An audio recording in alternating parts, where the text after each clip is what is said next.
How to find exported videos from CapCut PC. For this, tap on the search icon at the bottom. Then you have to search for %app data %.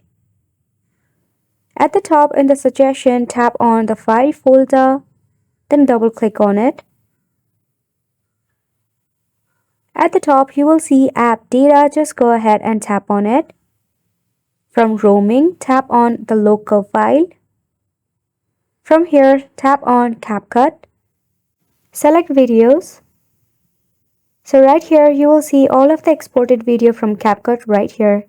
Now to change the location of your CapCut video, simply tap on export. Then right here, you will see export to and tap on the file icon at the side. From here, you can go ahead and select any of the folder and destination to be your new location for your exported files. So go ahead and give this a try, and thank you so much for watching.